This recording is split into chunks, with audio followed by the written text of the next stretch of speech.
This is my 2022 YT Jeffsy Uncaged 6. Originally selling for nearly $10,000 with electronic suspension, I bought this bike as a fixer-upper for just $3,000. The only problem is, it's broken. The rear hub axle is snapped right in half, and there's a lot more I need to do to this bike to restore it to its former glory, maybe better. And stay tuned at the end of the episode for a sneak preview of High Low Season 2. Welcome to Sad to Rad.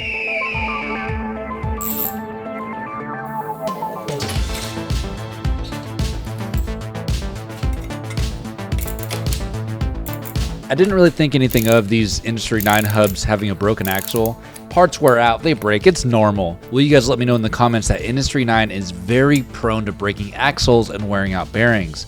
I even found a YouTube video with Industry 9 admitting that their design was faulty. I expected a lot more from a company that's made in the USA, and I will be steering clear from buying i9 hubs in the future.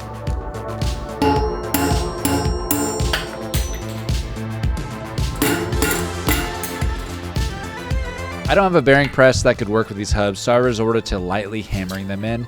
It'll be alright. But I have no intentions of dropping more money on a bearing press for these subpar hubs.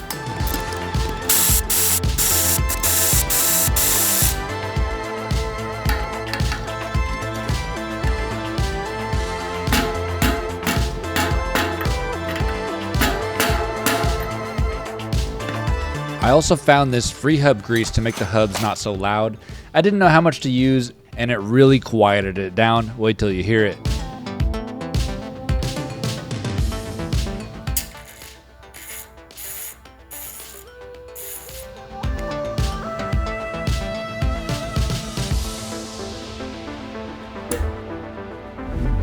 Next up, I gotta get my chainstay protector back on. Last video, the bike was all rattly without it, and I wanted to reuse this rubber protector that came with the bike, but I don't know how to stick it back on.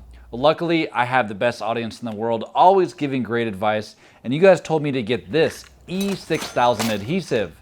I've never used this before, and I didn't even have time to research it, so I'm trusting you guys on this one.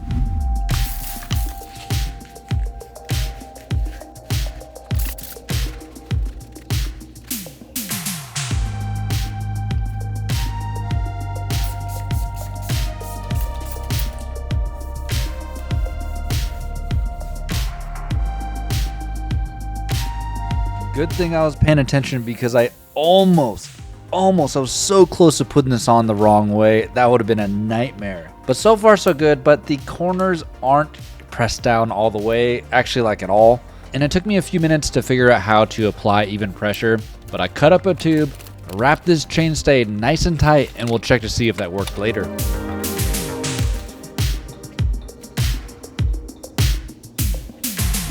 Well, I probably used way more than I needed, but while that dries, I need to turn my attention to the tires. And I was taking a close look at the rear tire, and I am shocked it's still holding air. There's multiple sidewall slices and little sealant bubbles all over, so I'm gonna treat this bike to new tires front and rear. When I was deciding on new tires, I wanted to change it up a little. This bike is pretty fast and light. Like, I actually have to get used to the bike or I'll blow over a corner. And right now it has some Maxxis trail tires on there, but I think I want to try some thicker casings because I can sacrifice a little bit of weight for a smoother ride and more traction. So I picked up some cheap Specialized tires, Eliminator Grid Trail T9 and a Butcher Grid Trail T9. I'll have a link in the description if you want to check out these tires. I'm starting to learn about Specialized tires, and the Grid Trail is a step above their Grid tires with a little bit thicker of a sidewall, and I'd probably compare it to a Maxxis Double Down. But then I went to take off the rear tire and no air would come out even after poking through the valve. That's gnarly. So how do I get the tire off when I can't let any air out? But you guys know that I'm not a big fan of Maxxis tires, and today I woke up and chose violence.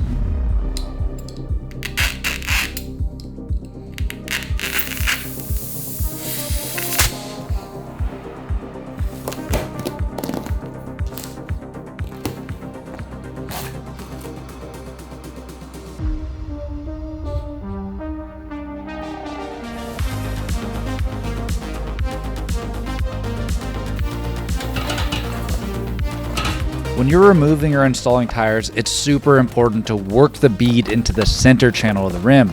Sometimes it'll creep outside of that center channel, and that's when the tire is hard to remove. For some reason, this tire was kind of difficult to get the bead seated, but the front inflated first try.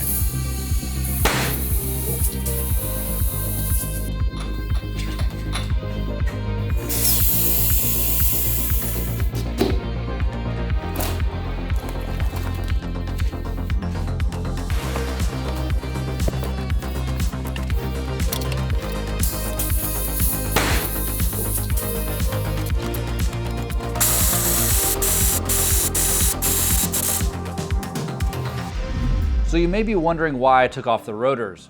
Well, I'm gonna do a little bit of an upgrade. For some reason, I'm super proud to own this bike, and I haven't felt this way in a long time, maybe since I had the Yeti, but even that bike with how loud that blue color was, I was kind of like, meh. But I really, really like this bike, and I have an upgrade that will really be the cherry on top, and they're the SRAM Code Ultimate brakes.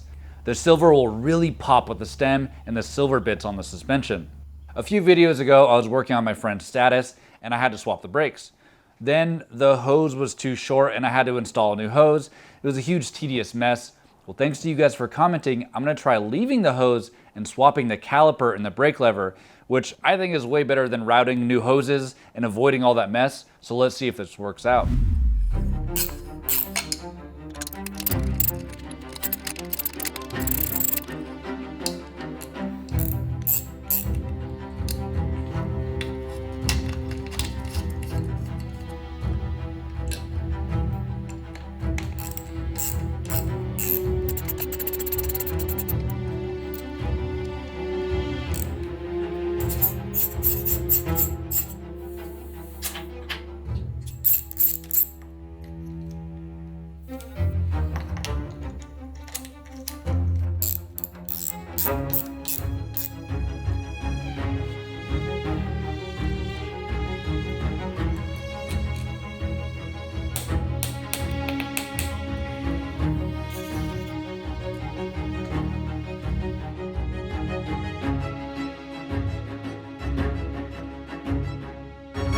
Last episode with this bike, I couldn't find a service kit for the rear shock. And since I'm going all out for this bike, I just have to service the shock. I serviced the fork, I gotta do the rear shock.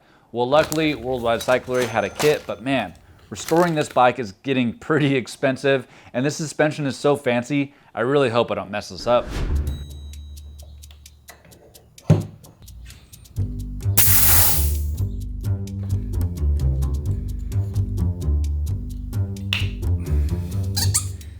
I learned on Instagram that you should put a shop towel through the eyelet when you're doing this, and that's why. The air can still have pressure in it and would have launched across my garage or blasted my hand if I hadn't done that. I didn't record every step of this air can servicing. It's fun to service these, but it doesn't really play well on camera. And I did find out that I should have removed this battery module to get the air can on and off. But getting these air cans back on and screwed in, man, that's always pretty hard.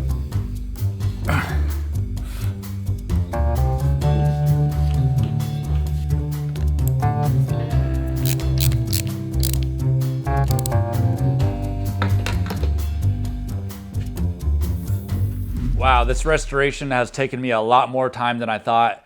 That was a lot of work so far, but let's check that chainstay protector to see if it's sticking.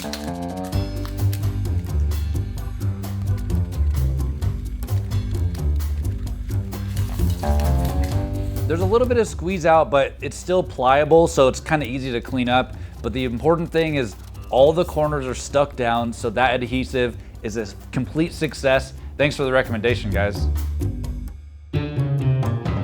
I also put some new Lyric stickers on. The originals were pretty chewed up, and the plan is to part this bike out in a few months. So I definitely want the fork looking as fresh as possible so I can get top dollar. But now it's time to get this whole thing back together and see how it turned out.